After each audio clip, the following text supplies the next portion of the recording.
하다라는 제목으로 오늘 함께 말씀을 전하려고 합니다.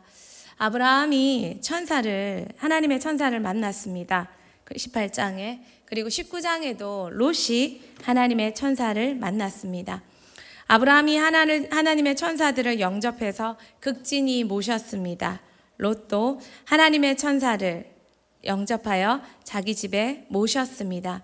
그런데 아브라함과 롯도 모두 하나님의 천사를 만났고 극진히 모셨지만 두 사람의 차이는 아브라함은 한눈에 이분들이 하나님의 사람들이요 하나님이라는 것을 알았습니다. 그리고 그는 하나님으로 그 천사를 모셨습니다. 18장 3절에 읽지 않았지만 아브라함이 그들을 보며 부르는 호칭에 내 주여라고 말하고 있습니다. 고백하고 있습니다. 세 명의 천사를 향해서. 그런데 원어에 보면 이 내 주여라는 단어가 단수형으로 표현되어 있다는 것입니다. 세 명의 천사를 만났는데 아브라함은 내 주여 세 분을 한 분으로 바라보며 그분들을 영접했다는 것입니다. 세 분이 한 분이신 분은 하나님밖에 없습니다. 그런데 롯은 자신의 집에 두 명의 천사가 오셨지만 그들을 복수로 칭하며 내 주여라고 한국 개역개정에는 표현되어 있지 않지만 원어 성경에는 그렇게 표현되어 있습니다.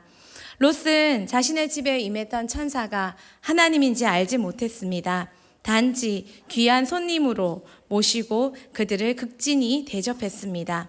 이런 롯도 소돔과 고모라의 멸망과 구원에 이른 천사들의 증언을 듣고 나서야 그때서야 눈이 열려 그들이 하나님의 사람인 줄 알고 그제서야 롯이 그들을 부르는 주여라는 단어가 단수로 말미에 바뀌게 되는 것을 보게 됩니다. 아브라함은 자신의 집에 하나님의 사람, 하나님의 임재로 대표되는 세 분이 오셨을 때 극진히 대접하며 종으로 발을 씻기고 떡을 준비하고 송아지 요리를 준비하며 극진히 모십니다. 그리고 이 세 천사는 아브라함에게 자녀의 축복을 약속합니다. 사라는 웃지만 아브라함은 그 약속을 얻습니다. 그리고 복을 확인합니다. 이 세 사람은 아브라함을 이렇게 축복하며 떠나면서 아브라함에게 소돔과 고모라에 대한 계획을 말합니다. 19장 20절, 21절 말씀 우리 다시 한번 읽어보도록 하겠습니다. 보소서 저 성읍은 도망하기에 가깝고 작기도 하오니 나를 그곳으로 도망하게 하소서. 이는 작은 성읍이 아니니까 내 생명이 보존되리이다. 그가 그에게 이르되 내가 이 일에도 내 소원을 들었은즉 내가 말하는 그 성읍을 멸하지 아니하리니. 네, 죄송합니다. 제가 18장 20절 21절인데 19장으로 적어서 잘못 읽게 만들었습니다. 죄송합니다. 18장 20절 21절에 이렇게 되어 있습니다. 아브라함은 강대한 나라가 되고 천하 만민이 그로 말미암아 복을 받게 될 것이 아니냐. 내가 그로 20절 요즘 정신이 없습니다. 20절 다시 읽겠습니다.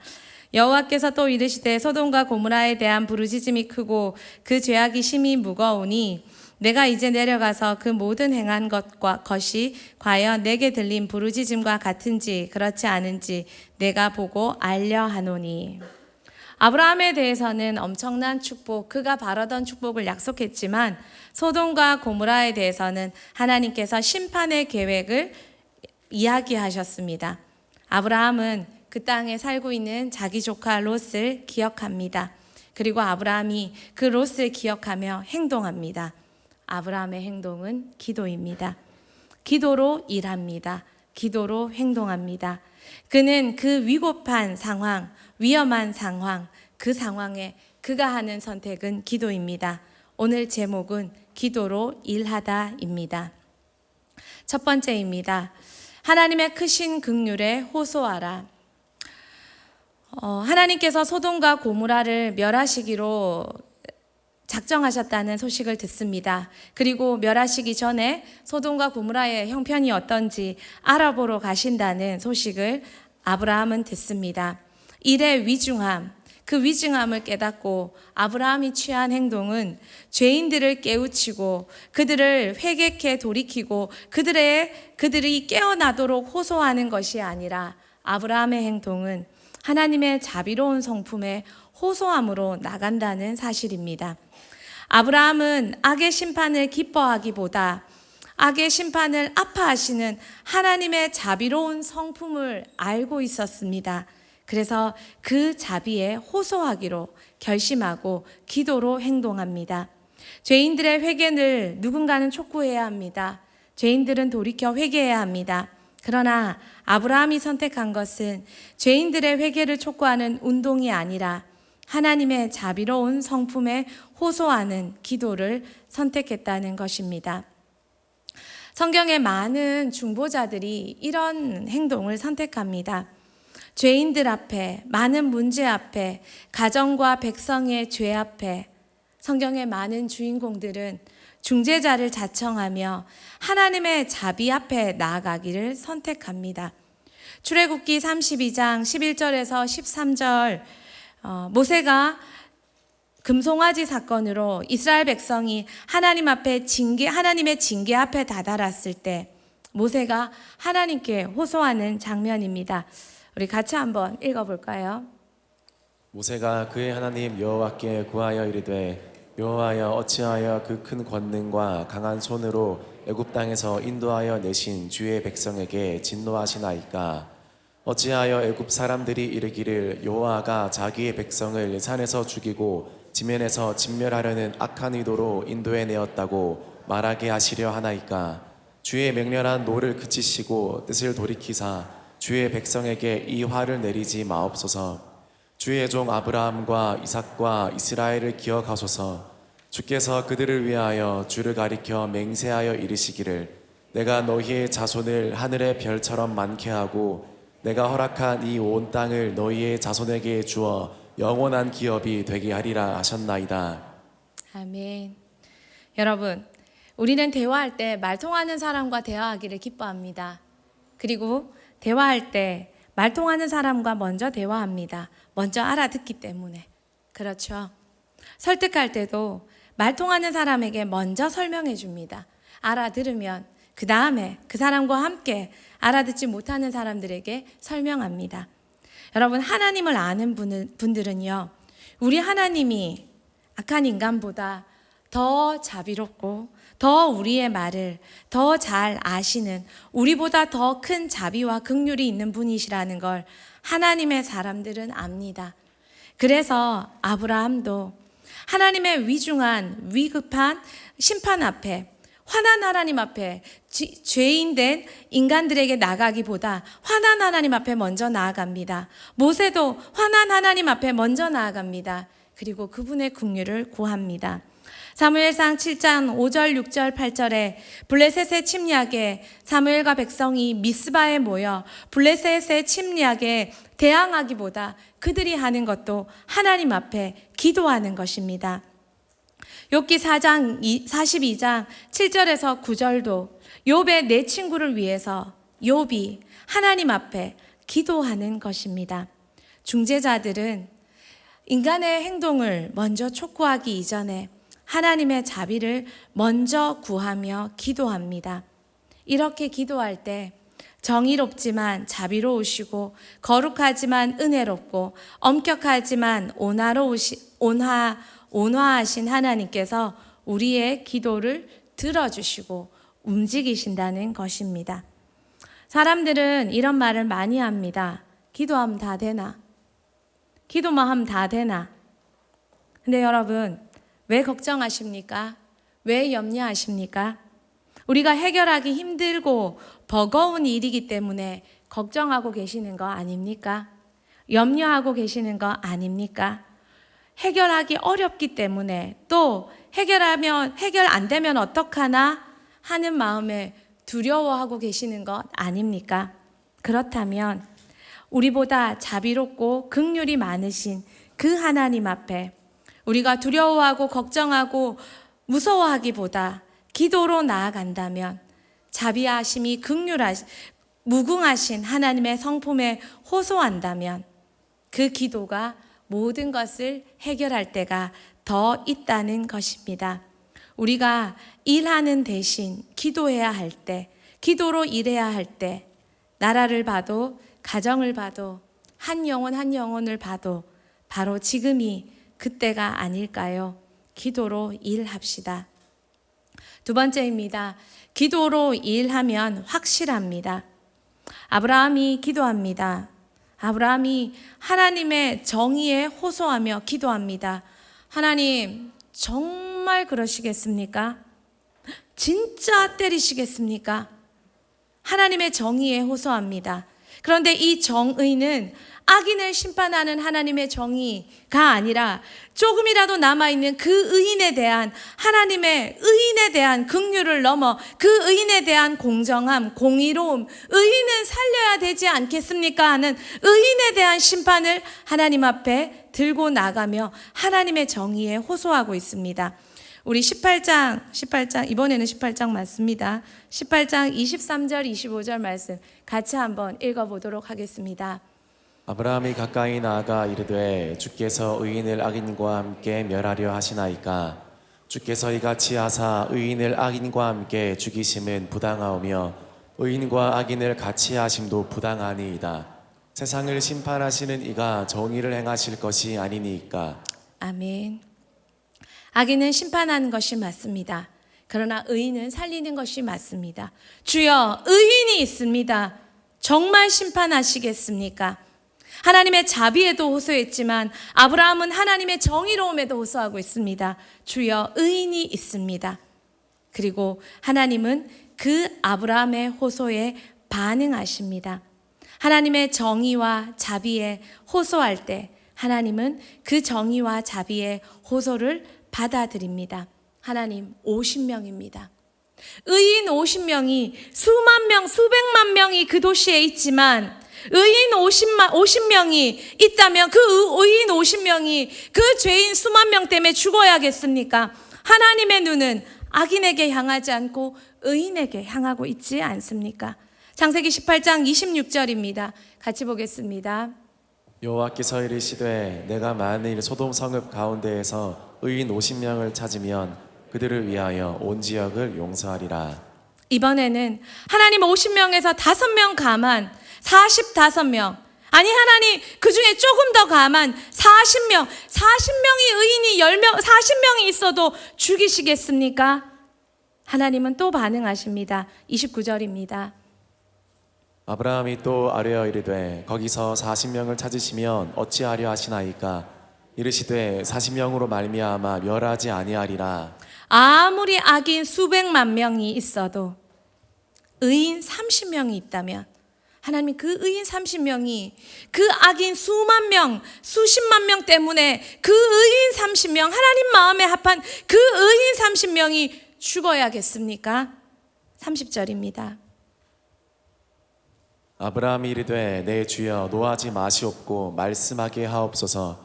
거기서 30명을 찾으시면 어찌하려 하시나이까 이르시되 내가 거기서 30명을 찾으면 그리하지 아니하리라. 아브라함은 참 하나님의 성품을 진짜 아는 사람이었습니다. 하나님은 온 세상을 멸망시킬 때 노아 한 사람, 그 한 사람을 살리신 분이십니다. 우리 하나님은 자비도 풍성하신 분이시지만 정직하고 하나님 앞에 바르게 행한 그 한 사람도 끝까지 살리는 분이십니다. 아브라함은 이 하나님의 공의를 알았습니다. 또 얘기합니다. 하나님 이번에는 20명입니다. 그래도 20명만이라도 있어도 하나님 다 죽이실 건가요? 31절에 하나님이 반응하십니다. 아브라함이 또 이르되 내가 감히 내 주께 아뢰나이다.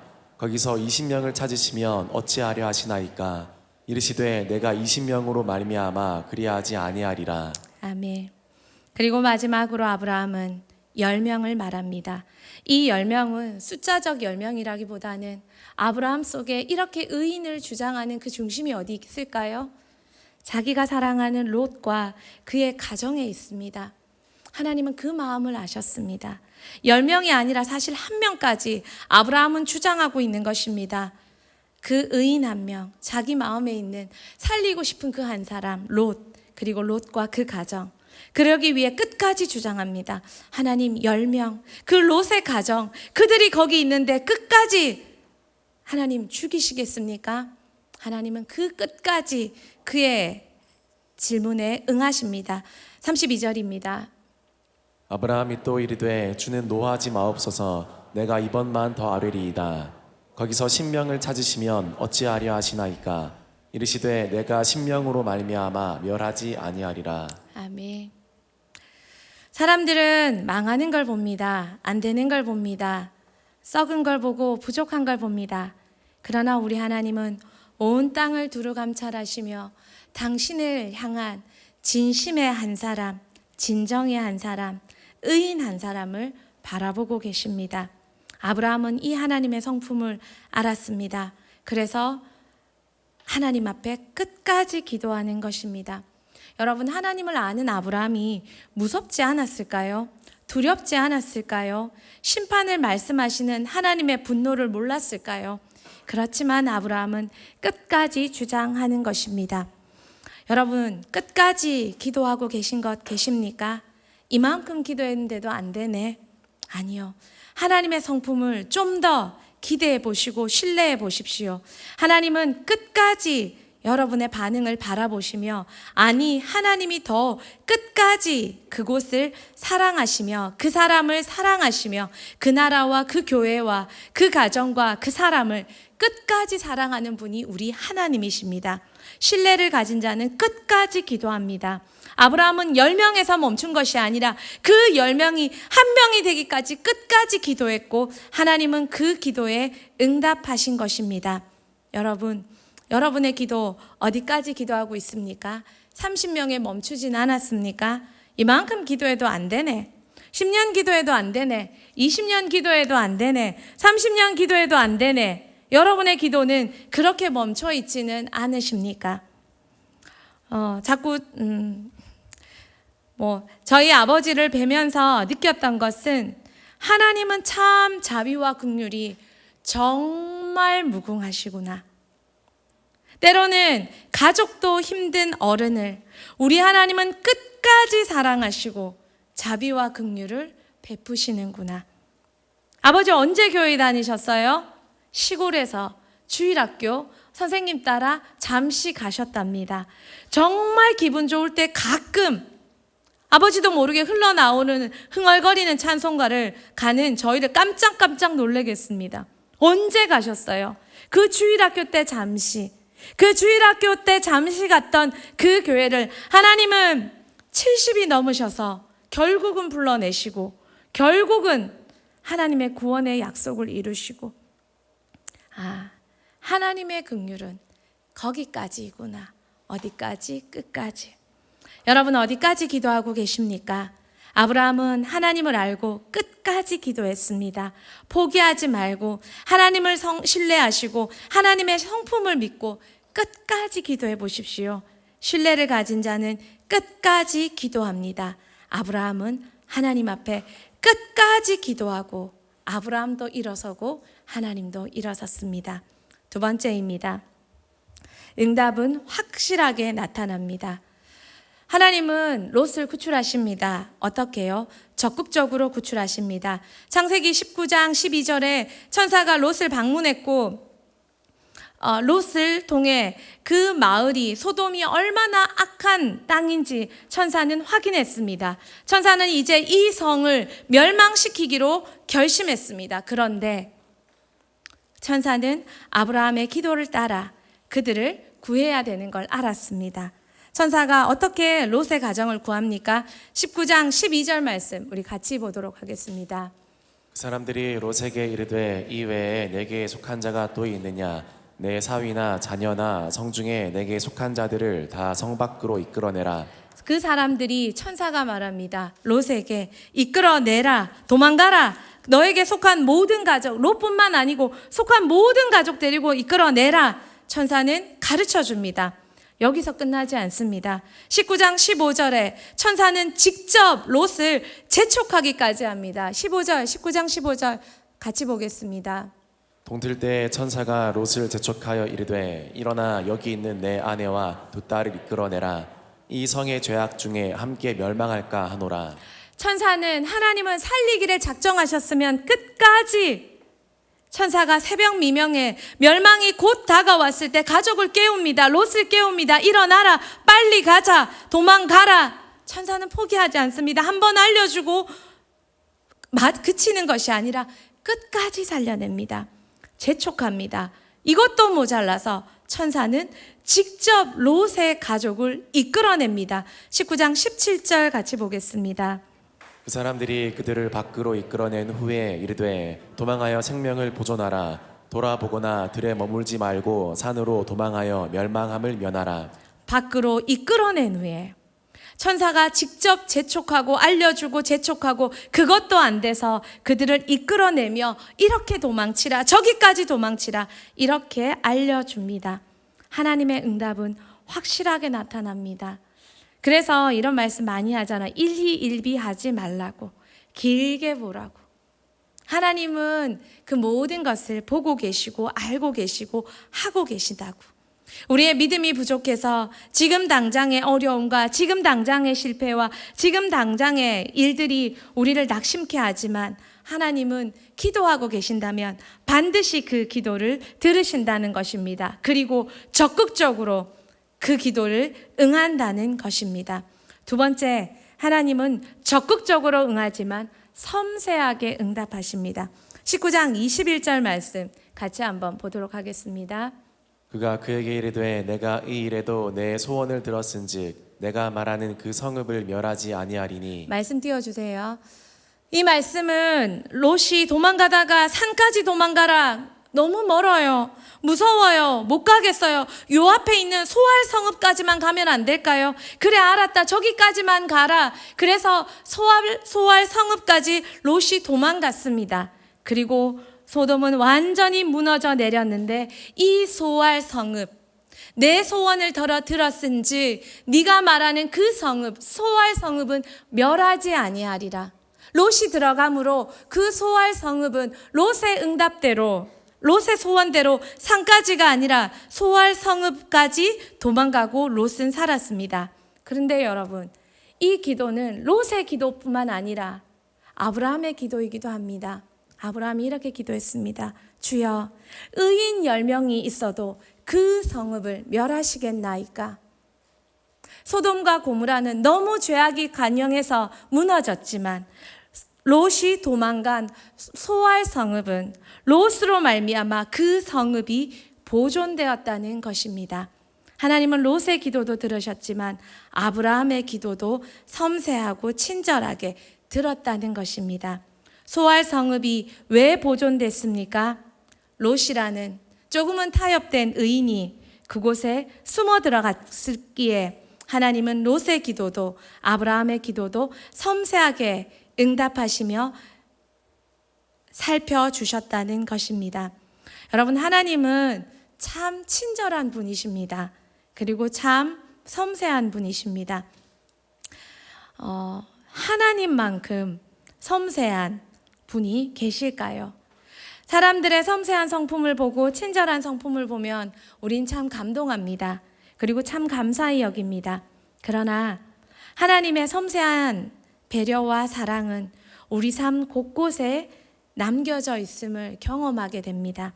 그리고 응답해 주심을, 나의 알지 못하는, 구하지 못하는, 그러나 꼭 필요한 것까지 응답해 주심을 여러분은 경험해 보셨습니까? 세 번째입니다. 하나님의 기도의 응답은 확실하게 들어주십니다. 대충 들어주시고 적당히 들어주시는 것이 아니라 확실하게 들어주십니다. 창세기 19장 29절 말씀 같이 보겠습니다. 하나님이 그 지역의 성을 멸하실 때 곧 롯이 거주하는 성을 엎으실 때 하나님이 아브라함을 생각하사 롯을 그 엎으시는 중에서 내보내셨더라. 소돔과 고모라가 다 망했습니다. 그런데 하나님이 이 멸망이 다 지나가고 이 모든 멸망이 취하신 후에 하나님의 마지막 멘트입니다. 하나님께서 이 성을 엎으실 때, 롯이 거주하는 성을 엎으실 때 하나님께서 아브라함을 생각하사 롯을 구해 주셨더라. 누구 때문에 살았습니까? 아브라함 때문에 살았습니다. 롯의 의 때문에, 롯이 천사를 대접한 친절 때문에 하나님이 롯을 살려주신 것이 아니라 성경은 정확하게 밑줄 달고 이야기합니다. 역사는, 하나님의 일은 기도하는 그 사람 때문에 하나님이 응답하신다는 것을 말입니다. 소돔에서 롯이 천사들이 자신의 집에 방문했을 때 마을 사람들이 음란한 요구를 합니다. 천사들을 이끌어내라, 우리가 그들과 상관하리라. 동성애가 관영한 그 악한 땅에 마을 사람들은 너무나 음란한 요구를 합니다. 그때 롯은 어처구니 없는 행동을 합니다. 내 딸을 줄게. 이들은 살려줘. 나에게 남자를 가까이 하지 않은 딸이 있어. 무엇을 나타냅니까? 롯은 의인이지만 이미 소돔성에 물든 의인입니다. 타협된 의인입니다. 어떻게 보면 하나님의 정확한 잣대로 보면 의인이라고 말하기 힘든 의인입니다. 롯의 가족이 롯의 딸들과 산속으로 피했습니다. 두 딸은 이제 우리에게 소망이 없다 하며 아버지를 깊이 취하게 한 후에 아버지와 관계하여 모압과 암몬 자손을 생산합니다. 그들의 딸도, 롯의 딸도 심각하게 소돔성에 물든 삶임을 보여줍니다. 여러분, 롯의 가정이 누구 때문에 살았습니까? 이렇게 소돔성에서는 그나마 낫다라고 말할 수 있겠지만, 그러나 명백하게 보면 롯과 롯의 딸도 심각하게 물들어 있습니다. 그런 이 가정이 누구 때문에 살았습니까? 롯은 타협된 의인이었지만 그가 소돔성에서, 소알성에서 살아남을 수 있었던 것은 성경은 정확하게 말합니다. 하나님께서 아브라함의 기도를 응답하사. 우리가 기도할 때 하나님은 일하십니다. 확실하게 일하십니다. 정확하게 일하십니다. 섬세하게 일하십니다. 그리고 적극적으로 일하십니다. 여러분, 지금 우리가 정말 많이 기도할 때가 아닐까요? 내가 할 수 없는 일들, 그러나 심각한 사회 현상들, 국가적인 상황들, 가정의 문제들, 그리고 점점 내 눈앞에서 죄에 타협되어 가는, 마치 깊은 물속에 살려줄 수 없을 정도로 물속에 침몰해 가는 배를 보는 것 같은 내 자녀의 모습을 보는 것, 어느 것 하나 우리가 할 수 없는 일들 투성인 것 같습니다. 어느 때보다 기도할 때입니다. 기도로 일할 때입니다. 기도로 일하면 하나님께서 역사하십니다. 1948년 9월 21일 프랑스 파리에서 제2차 유엔 총회가 열렸습니다. 그때 우리나라는 이제 막 일본에게 독립하고 북한과 연합된 정부를 이루지 못해서 대한민국 단독 정부로 유엔의 승인을 받으려고 대표단을 파견했습니다. 9월 달에 파견했는데 12월이 될 때까지 소련 주도의 공산 국가들의 그 공산 국가들의 연합적인 방해로 승인이 되지 않았습니다. 석 달을 끌었습니다. 드디어 12월 12일 회의 마지막 날, 이날까지 상정된 이 안건이 투표에 붙여지지 않으면 대한민국이 유엔에서 승인된 국가로 존재하는 것은 물 건너가는 일이 되고 맙니다. 그런데 공산국가에서 조직적인 반대로 도대체 성사될 기미가 보이지 않았습니다. 우리나라에서 파견된 대표들은 방법이 없어서, 승인된 나라도 없는 그들이 할 방법이 없어서 그들은 그곳에서 새벽 기도했습니다. 새벽 3시에 일어나서 나라를 위해 기도했습니다. 그리고 보장되지 않은 그 나라, 아무도 보호해 줄 수 없는 그 나라를 위해 하나님께 기도했습니다. 유엔에서 승인 받을 수 있게 해달라고. 마지막 날 오후 3시가 지났을 때, 3시 30분이 지났을 때 소련의 비신스키가 등단해서 여전히 회의 마지막 시간까지 계속 비난 공작으로 자신의 발언을 이어갔습니다. 그는 달변가로 끝까지 자신의 연설로 이 시간을 마무리 지어서 대한민국이 유엔에서 승인된 것을 방해하는 작전을 세웠고, 그리고 그 작전을 수행 중에 있었습니다. 공산국가들은 이제 이 작전에 승리했다 생각하며 그 한 사람 비신스키만 남겨놓고 나머지는 쉬러 가시고, 그 유엔 총회에서는 자유진영의 국가들과 비신스키만이 시간을 때우며 그곳에 발언하고 있었습니다. 그런데 연설이 시작되고 15분이 지나자 갑자기 그가 내려가서 갑자기 회의장을 빠져나가 버렸습니다. 갑작스런 퇴장에 그 뒤를 이어 그의 연설을 받아줄 공산국가 진영의 연설자가 없었습니다. 사회자는 급히 투표를 진행했고 대한민국 단독 국가 승인으로 찬성 48표, 반대 6표, 기권 1표로 대한민국은 유엔이 승인한 유일한 국가가 되었습니다. 그래서 6.25가 일어났을 때 유엔이 파견한 연합군이 대한민국에 와서 싸워줄 수 있었고 그들의 지원을 받을 수 있었습니다. 왜 그랬을까요? 사람들은 말합니다. 기적이라고. 그리고 성도들은 말합니다. 기도의 승리라고. 교회와 함께 아이들을 데리고 용산에 있는 전쟁 기념관에 5-6차례 다녀왔습니다. 관광지를 가면 대부분 요즘은 가이드분이 계십니다. 설명을 참 잘해주십니다. 그런데 용산 전쟁 기념관에 가면 설명해 주시는 분들이 참 특별하다는 생각을 합니다. 물론 단 한 분도 크리스찬은 없으셨습니다. 그러나 그곳에서 설명해 주시는 분들은 대부분 국가에 대한 사명감과 굉장한 프라이드를 가지고 열심히, 그리고 아이들에게 전문적으로 설명해 주셨습니다. 그래서 참 기억에 많이 남습니다. 그 중에 한 분, 정말 기억에 남는 분이 계셨습니다.